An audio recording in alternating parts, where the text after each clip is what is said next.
Frumoșii mei tauri, bine ați venit, dragilor, la etalarea pentru luna iunie.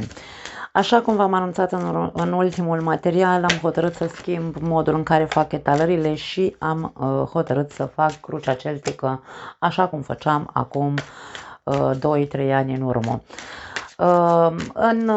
Diferența este că vom adăuga 2 cărți în plus care să aibă legătură cu provocarea și surpriza lunii respective. Așadar, astăzi vom vorbi despre luna iunie la nivel general. Încercați să luați mesajele și să le așezați în funcție de cum, în ce arie se referă această etalare. Pentru unii dintre voi poate să rezoneze din punct de vedere amoros, pentru alții din punct de vedere material și așa mai departe. Așadar, această etalare este valabilă pentru toți cei care aveți soare, lună, ascendent sau Venus în Taur. Începem! Hai să vedem. Tăiem cărțile și vedem, hai să le așezăm, să vedem care e situația în această lună și să dăm drumul la treabă. Energia lunii, să zicem așa, atmosfera într-un fel sau altul este una de foc. Poate că este o lună în care tu va trebui să te afirmi un pic mai mult, să te pui un pic pe piedestal, să fii un pic, nu neapărat cu nasul pe sus, însă să fii cumva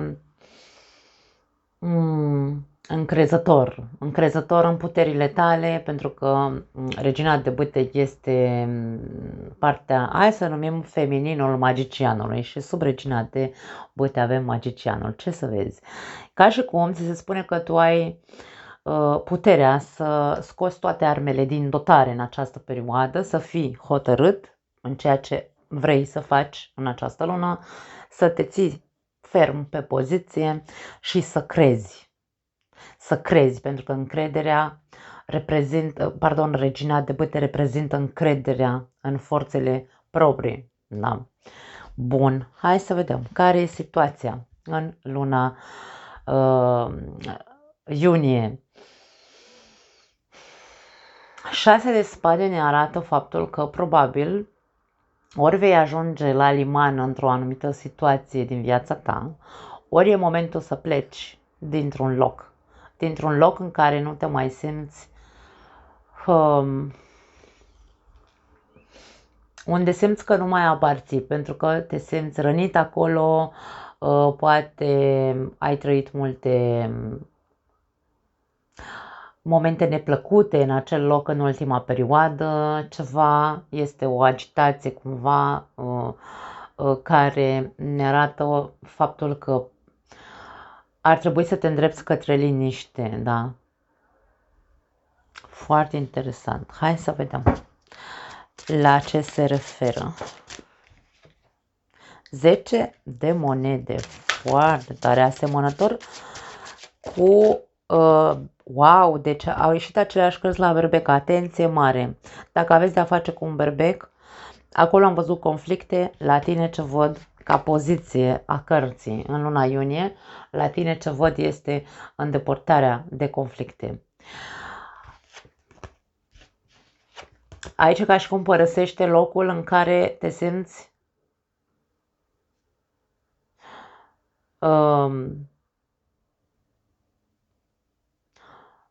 în care te simți agitat, în locul în care te simți rănit, locul în care nu te mai regăsești într-un fel sau altul. E ca și cum caută limanul, caută malul, caută liniștea și pacea. Da. Are legătură cu familia pentru unii dintre voi. Poate ar trebui să plecați de acasă, să vă mutați în altă parte sau să vă întoarceți acasă în cazul în care sunteți plecați prin lume. Poate fi și asta. Are legătură cu, de ce nu, a părăsi un job de care poate ești atașat, poate stai acolo, bine ești în acel job probabil de acum 6 ani, însă în ultima perioadă totul a devenit destul de apăsător pentru tine. Lucrurile s-au schimbat în timp, agitația e mare, poate nici nu mai câștigi atât de bine pe cât câștigai acum 6 ani, de exemplu. Tensiuni sau revolte, da, neliniște în sânul familiei cu partenerul de viață. De 6 luni de zile sunteți într-o eternă, nu știu, zonă tulburentă, nu știu dacă e corect, tulburătoare, nu știu, în fine, agitată, ca să ne înțelegem, da? Cu multe lucruri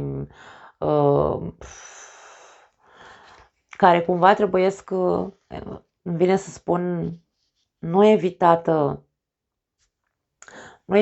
situația, ci dusă către lumină, ca și cum, ok, hai să vedem, da, ok, ne-am bălăcărit, ne-am criticat, ne-am traumatizat unul pe celălalt, însă e momentul să ne îndreptăm către ce? Către liman.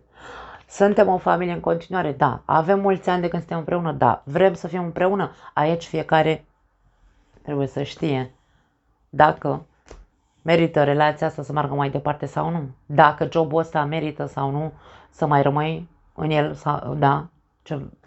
Deci aici încercați să găsiți această combinație în area unde simțiți că aveți aceste turbulențe și agitații. Da? Hai să vedem, în mintea ta, 10 de monede, deci tu ai imaginea ta sau gândurile tale sunt pe construcție, sunt pe a păstra, îmi vine să spun ceea ce ai. Hai să vedem, ca un bun taur, da? Ia uite, a apărut și berbecul aici. Deci tu aș spune că mintea ta te duce către a păstra acea poziție, a-ți păstra poziția la locul de muncă. Nu vrei să părăsești locul de muncă, nu e niciun fel de problemă. Dacă există agitație, tu poate că ar trebui să te impui. Poate asta este ceea ce ne spun aceste cărți. Nu mai merge, ca și cum noi, taurule, nu mai merge să pierzi tu, să-ți pierzi tu energia consumându-te, agitându-te, că poate te zbați ca peștele pe uscat și nu iei atitudine. Poate că asta este ceea ce încearcă aceste cărți să ne spună. Depinde, bineînțeles, de cazul fiecăruia dintre voi. Te văd împăciuitor într-un fel sau altul pentru că vrei să-ți păstrezi această familie, acest job, însă ar trebui să meditezi foarte bine pentru că e posibil să te consumi prea mult. Și poate că aici, de ce nu, încearcă să fii mie vine să spun încearcă să fii coerent. Coerent cu cât de mult te consumi tu. Poate că tu consumi prea multă energie în acea situație, că e la job, că e acasă.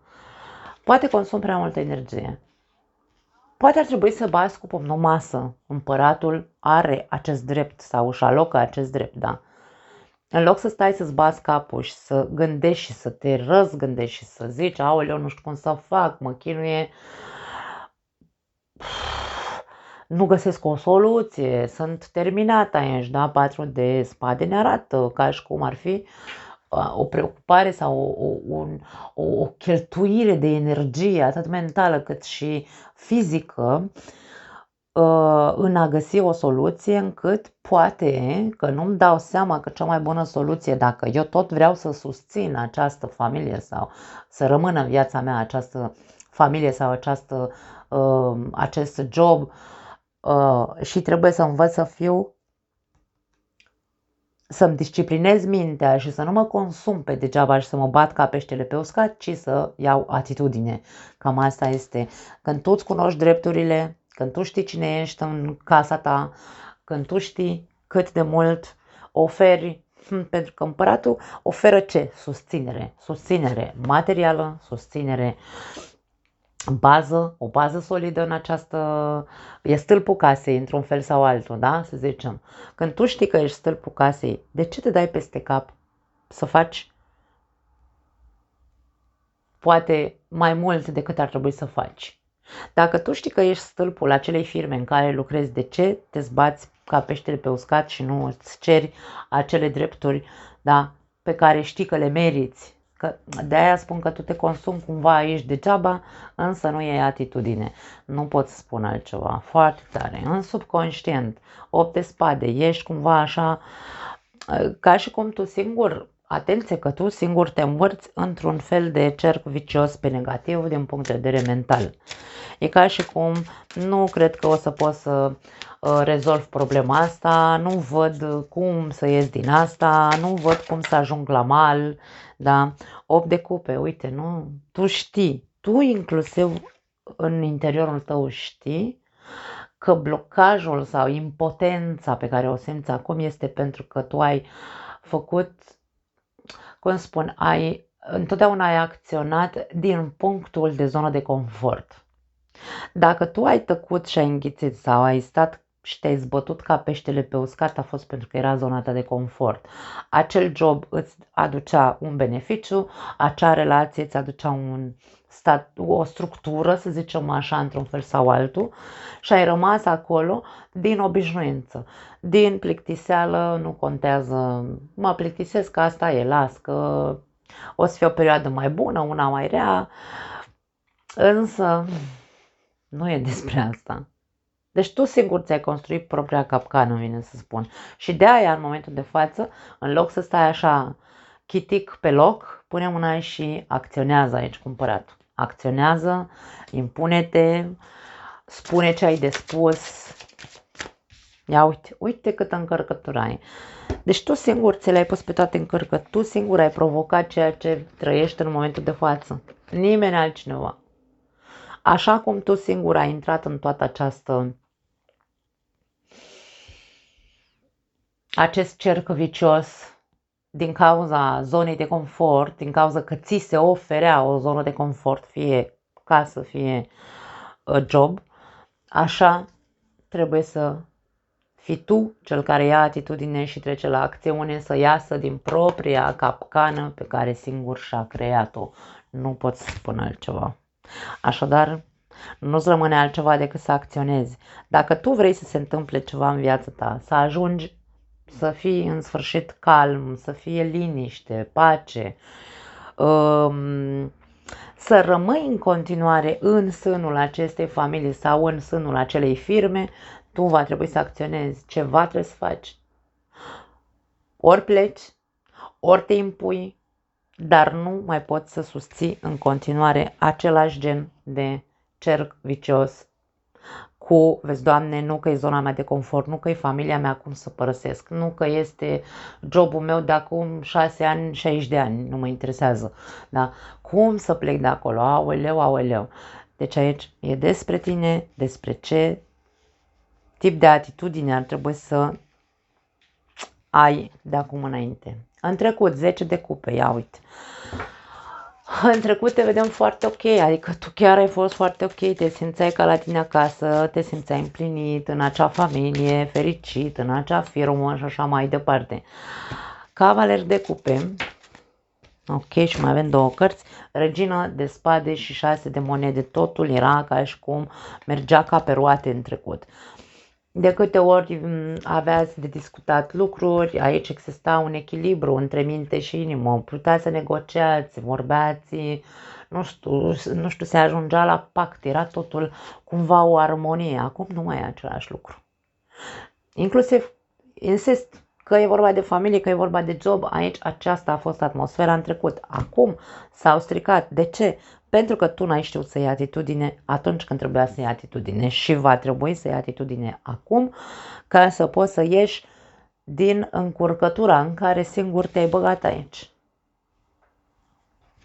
Acțiunile tale te-au dus, îmi vine să spun, la această situație stresantă, pe care acum e momentul să o depășești, să înveți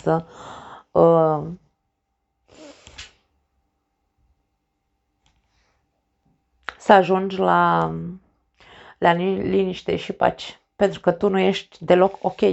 Tu nu ești deloc ok. Poți să-mi spui ce vrei. Nu ești deloc ok. Din punct de vedere mental ești foarte consumat. Din punct de vedere fizic, probabil că ești foarte obosit. Foarte obosit. Poate ai dureri, inclusiv din punct de vedere al sănătății. Se resimte, corpul tău se resimte. Poate ai dureri de spate, poate, de ce nu, vei putea fi inclusiv pus la pat de o perioadă, nu neapărat de boală, ci de o durere anume în corp în care nu o să te mai poți mișca și va fi un alt indiciu pentru tine care să-ți spună gata, ajunge cu situația, trebuie să facem ceva. Poate că ceea ce nu știi să faci, dacă e vorba despre, nu contează că e vorba despre casă, despre acasă, da? Despre familie sau despre job, este să nu mai preiei asupra ta toate responsabilitățile din acea casă, din acel job. Încearcă să înveți, pune mâna și învață, nu încearcă, treci la acțiune, că de-aia ți-am zis că aici e vorba despre hai, pune mâna și fă, impune-te, da, și cumpăra tu. Nu mai face lucruri în plus, da, tu ai niște responsabilități. Însă aici, în această echipă, în această familie, în această firmă, nu sunt toate ale tale. Fiecare trebuie să știe să-și facă treaba lui. Da? Responsabilitatea fiecăruia dintre noi care e? Fiecare să se încarce cu responsabilitatea lui. Tu nu mai prelua, pentru că asta a fost cea mai mare greșeală pe care tu ai făcut-o. Da? Și la care aici se spune renunță odată pentru totdeauna la a te mai supra-solicita făcând și treburile altora. Pentru că asta este ceea ce pe tine te pune într-un fel de șahmat în care nu știi care e cea mai bună soluție pentru tine. Hai să vedem, în viitor, regina de monede, e ok, în viitor asta ar însemna în următoarele 3 luni de zile, de ce nu? Putem să avem aici o imagine a următoarelor 3 luni de zile. Pași de bâte. Ce m-a surprins foarte tare este cum au ieșit primele 3 cărți ca situația lunii, pentru că e foarte asemănător cu a berbecului. Mergi și vezi și etalarea berbecului dacă nu ai de-a face cu un berbec, pentru că poate găsești și acolo informații. Ia uite ce frumos domnul diavol în următoarele 3 luni de zile. Regina de monede ca indiciu al următoarelor 3 luni de zile ne arată independență, siguranță în tine, din punct de vedere al sănătății ok, nu văd, în principiu nu se vede nimic complicat în următoarele 3 luni de zile. Cu ce vine la pachet această energie? Vine cu pajul de bâte și cu diavolul. Asta ne poate arăta într-un fel sau altul că dacă tu ești pe poziție de siguranță de sine și știi foarte bine că tu ești un constructor al vieții tale sau constructorul vieții tale, dacă tu știi că ești stâlpul sau ești cel care aduce și are siguranță și ești o persoană generoasă și ești o persoană care are grijă de ceilalți și așa mai departe, aici atenție să nu fie un exces, da, pe viitor, să fie din nou o altă capcană în care să rămâi prins aici cu lanțurile astea, să zici ok, vreau să fac lucrurile altfel și din ego să o iei așa pe cărări cumva, să te ducă în cealaltă extremă. Dacă aici vorbim despre faptul că poate că situația în care ești se datorează faptului că tu ai făcut tot timpul, ai luat ca esență zona de confort, familia, jobul și așa mai departe și ai preluat sarcinile sau responsabilitățile altora și acum îți dai seama și vrei să faci altfel, e posibil să te duci în cealaltă extremă în care să zici nu mai fac nimic. Eu o să fac doar pentru mine, mă transform cumva într-un egoist, nu o să mai fiu generos cu nimeni, fiecare să facă cum îl tai capul și cum crede mai bine pentru el, eu mă uit la mine și atât. Este foarte antagonică această combinație pentru că regina de monede în esența ei nu este egoistă. Regina de monede dă prea mult de foarte multe ori. E mama răniților, îi se spune. Nu trebuie să ajungem în extrema în care să nu mai fim, că nu trebuie să fim mama răniților, însă să nu cazi în extrema de a fi e o altă capcană a ego-ului, de-aia spun, în care să zici, nu mai trebuie să fac pentru mine, eu o să mă uit doar la mine, doar pentru mine și aici nu e despre asta, pentru că regina de monede ne arată faptul că poți construi altfel. Poate aici, da, foarte mișto ar fi pentru unii dintre voi să vă dați seama că poate ar trebui să învățați să fiți mai egoiști, dar nu într-atât încât să cădeți în capcana ego-ului care să vă zică Nu mai vreau, eu nu mai fac nimic pentru nimeni. Nu până acolo. Învățați să fiți mai egoiști, să fiți mai pentru voi, să fiți voi pe picioarele vostru, cu adevărat, da, să vă câștigați într-un fel sau altul, să fiți ambițioși. Diavolul poate însemna energia ambiției, da, interesului, să îmi urmăresc interesul meu și să fiu ambițios, însă să nu mă las legat sau dus către cealaltă extremă încât să fiu extrem de egoist. Da. Cam asta este ceea ce aș putea să spun că simt pentru următoarea perioadă. Mai departe, aici avem provocarea lunii, 6 de monede. Ești provocat să menții echilibrul, ești provocat să negociezi, ești provocat să ajungi la un pact, ești provocat să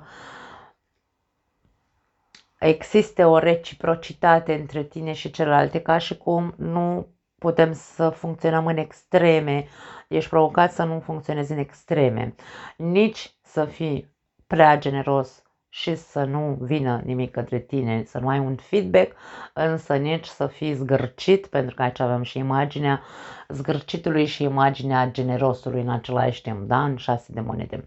Așadar, ești provocat să fii foarte echilibrat în tot ce înseamnă finanțe, în tot ce înseamnă pact sau pacturi, da? Negocieri, să știi să cauți echilibrul. Da.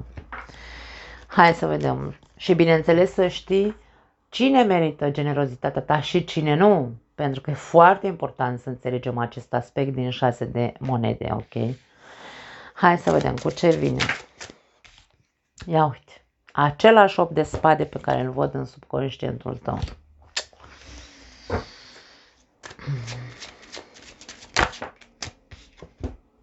Și 4 de cupe. Nu mă surprinde că iese 8-ul de spade din nou. Pentru că dacă provocarea este, sau mă rog, ești provocat să știi cine merită și cine nu merită, să știi să-ți menții echilibru, să știi să negociezi și așa mai departe, aici e nevoie să te duci înapoi în subconștientul tău. Ca să faci față acestei provocări sau acestei cereri în această lună, da? Pentru că trebuie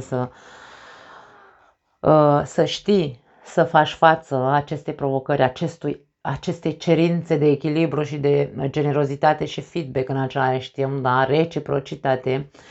Du-te înapoi, pentru că tu știi foarte bine că dacă tu dintotdeauna ai gândit din punctul zona de confort, rămân unde sunt, pentru că e zona mea de confort, însă nu mă simt confortabil acolo, și mă simt foarte stresat și aș pleca și mâine, însă nu plec pentru că e zona mea de confort, e familia mea, că e toxică, că nu e toxică, nu contează, că e nașpa la job unde sunt, dar am salariu mare și asta e tax și înghit. Deci aici depinde, pentru fiecare dintre voi e diferit, însă du-te înapoi și vezi, analizează-te. Pentru că dacă tu nu ești dispus să negociezi, dacă tu nu ești dispus să rămâi în continuare să oferi, însă dacă nu ești dispus să vezi că nu primești în conformitate cu ceea ce tu oferi, atunci problema e la tine. Tu ai nevoie să te echilibrezi. Provocarea poate fi foarte personală, într-atât încât tu să negociezi cu tine, cu mintea ta, cu modul în care tu vezi lucrurile, în care analizezi lucrurile, mofturelile tale, pentru că aici ca și cum acum sunt de acord cu ce îmi zice mintea mea, după aia nu mai îmi convine, îmi schimb părerea, după aia nu mai îmi place ce văd, după aia iarăși mă fac că nu văd, după aia. Deci sunt anumite, e o anumită energie de cerc vicios din partea ta, în mintea ta mă refer, cerc vicios al gândirii tale, în care ești așa scârnav. Nu știi, domne, ce îți convine, ce nu îți convine, acum îți place, acum nu îți place, ești foarte scârnav. Și aici poate provocarea este foarte personală pentru unii dintre voi, să vă hotărâți odată să intrați în negociere cu voi înși vă, cu capul vostru, da, și cu mofturile voastre, ca să vedeți cum Dumnezeu să vă puneți pe picioare, să vă hotărâți odată, să fiți echilibrați, să știți ce vă doriți de aici, de la această viață, de la această familie, de la acest job, da? E ca și cum aici ești provocat să te hotărăști. Trebuie să ieși de acolo din mintea ta. Ca să poți să treci la acțiune, să te impui, să te iei, să pleci, să faci ce crezi că trebuie să faci. Da. Surpriza. 3 de bâte. 3 de bâte, cartea viitorului, este cartea vizionarului, este cartea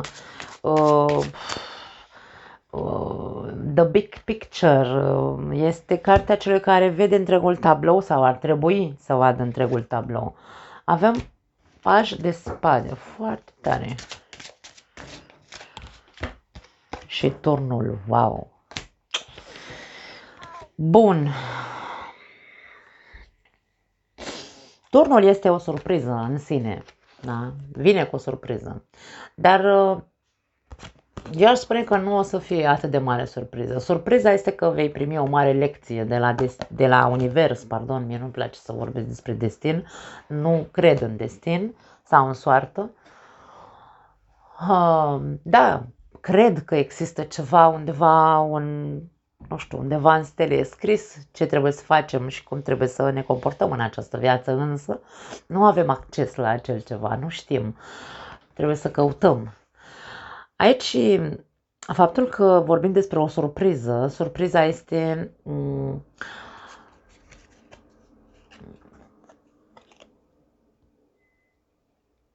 să... Pentru unii dintre voi poate că veți primi vești, pentru că vorbim de o surpriză. Vei primi vești de departe, nu contează ce înseamnă departe pentru tine. Poate fi o mutare, surpriză. Uite, dintr-o dată mă mut. Nu mă așteptam la ceva, dar trebuie să mă mut. Aici trebuie să ai o viziune, ca și cum se spune, ok, dacă din punct de vedere al surprizei vine surpriza peste tine și zice, Taurule, asta e. Trebuie să te muți neapărat, că nu știu, uite, trebuie să pleci să schimbi jobul. Avem mișcare în această lună pentru Taur. Că e pe placul tău sau nu e pe placul tău, asta nu mai știm, însă avem conotație de lucrurile se mișcă, se vor mișca și e posibil unii dintre voi să vă schimbați inclusiv locația. Și atunci vorba despre, ok, dacă mi-a căzut surpriza peste mine și trebuie să mă mut eu aici, trebuie să fiu un vizionar și să fiu optimist într-un fel sau altul. Să nu stau aici ca și cum, vai de mine, vai ce mi s-a întâmplat, cum fac eu față. Nu, aici ca și cum, ok, iau ca atare, e vorba de învățat. În viața e plină de surprize, Taurul este într-adevăr ancorat foarte în zona lui de confort. Aici poate fi pierderea unei, nu știu, nu neapărat pierderea unei case, poate fi pierderea, nu știu, uite, închide firma, de exemplu, pierzi jobul. Poate să fie și asta. Pierzi un job în care ai muncit de nu știu câți ani de zile și tu stai așa, te consumi și te agiți că era zona ta de confort și ce fac? Îți găsește, hai să zicem așa, partenerul de viață, mi-e indiferent femeie bărbat, îți găsește în telefon anumite lucruri, te părăsește sau îți aduce hainele, auzi, îți aduce actele de divorț și zice la revedere, s-a terminat relația noastră, da? Deci aici ca și cum tu te poți aștepta la orice, însă, surprinzător, poate fi pozitiv, poate fi... Ideea este că lecția întotdeauna e pozitivă. Turnul vine întotdeauna cu deschiderea ochilor, cu conștientizarea anumitor lucruri, anumitor atitudini de ale noastre. Turnul vine anunțat, e ca și cum tu știi că în viața ta se poate întâmpla de pe o zi pe alta ceva care pe tine să te facă să te trezească. Știi? Este iminentă această energie, se simte turnul de mult, nu e vorba că vezi, Doamne, ți-a căzut surpriza în cap, nu. Și aici, dacă poate fi orice fel de surpriză pentru tine, are legătură cu viitorul tău. Lecția pe care o vei învăța este să fii deschis la minte, să fii vizionară către viitor, nu să cauți zona de confort, nu e despre asta, nu să rămâi într-o situație de zonă de confort, că e familie, că e firmă, doar pentru că ești bine plătit sau doar pentru că ești, ai, nu știu, statutul de căsătorită ca persoană, însă tu ești terminată în acea relație sau în acea firmă. Da? Deci aici trebuie să începi să vezi the big picture ca să poți să te trezești odată și să îți schimbi viziunea pe viitor, să știi să fii altfel, să știi că în orice moment viața îți poate da la temelie ca să te facă să te trezească, că altfel nu te trezește, dacă nu-ți dă așa, da. Da, poate unii dintre voi o puteți lua personal, nu am nimic împotrivă, însă unii dintre voi aveți nevoie să fiți treziți la o anume realitate. Trebuie să înveți să fii vizionar sau să vizualizezi pe termen lung. Tu nu poți să trăiești doar acum și aici, zona de confort, dar nu-mi place, domne, dar stau că asta e. Da, tu știi. Concluzia, ia uite, forța, puterea. Deci concluzia acestei talări este că dacă tu iei atitudine și îți schimbi anumite lucruri în prezentul tău, aici putem să vorbim despre putere personală, 8 de monede, muncă personală, este vorba despre muncă. Da, probabil că vei realiza, într-un final, unii dintre voi mai târziu, peste 3 luni de zile, însă veți observa sau veți conștientiza că trebuie să faceți o mare muncă personală. Ia uite, justiția și soarele, dragii mei, la voi e cu construcție, vine să spun, construcție personală. Mulți dintre voi veți ajunge să vedeți cu adevărat, da? Soarele vine și luminează absolut tot. Să vedeți cu adevărat, adevărul că ai nevoie să faci o muncă intensă din punct de vedere al puterii personale. Nu pentru a fi din ce în ce mai controlator, dominator sau încăpățânat, ci să fie aici unde legea nu-i tocmeală cumva cu justiția. Din nou vorbim despre un echilibru către care ești provocat, da? Așadar, cine are urechi să audă va auzi și va începe munca personală cu el însuși. O muncă eliberatoare, dragii mei. Pentru unii dintre voi poate fi vorba despre un divorț. Puteți să ajungeți la un pact cu persoana de lângă voi, ori ea pleacă, ori voi plecați, poate fi orice, da? Această energie se poate manifesta în ambele sensuri. Putem să vorbim despre un divorț cheltuitor, însă, aș spune cu un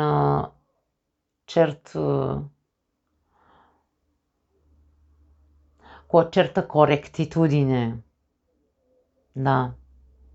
E ca și cum împărțim aici ce avem, împărțim într-un mod egal, nu putem să împărțim într-un mod egoist. Cam asta e ceea ce vedem foarte tare. Ok, hai să vedem. De aici scoatem un mesaj și din celălalt set de oracol vom scoate un alt mesaj. Așa, la finalul etalării să vedem la ce se referă. Hai să-l scoatem și pe celălalt și apoi povestim. Bun, avem. Primul mesaj pentru tine îți spune așa: meriți zahăr, nu sare.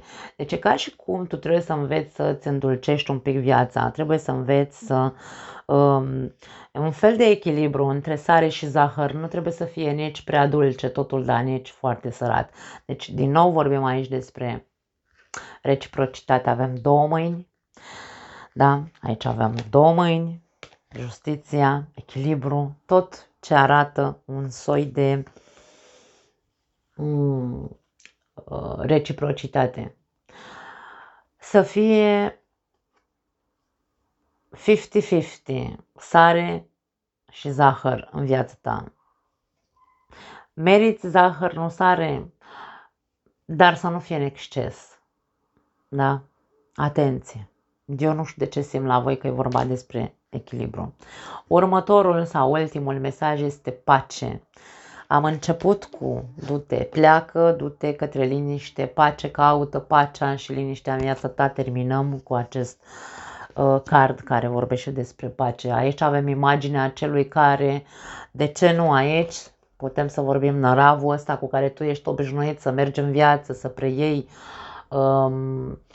acele sarcini ale altora și să le faci tu pe toate, aici este exact invers. Aruncă costumul lui Superman la gunoi, nu mai face pe eroul, nu mai face pe niciun fel de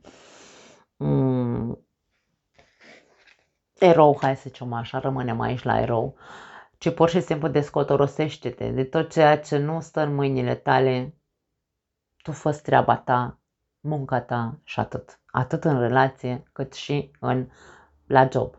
Nu pot să spun altceva, foarte tare. Nu mai am altceva, dragii mei, sper că ați rămas satisfăcuți, pentru că așa vom continua de acum înainte. Vă pupăcesc, ne vedem data viitoare. Ceau!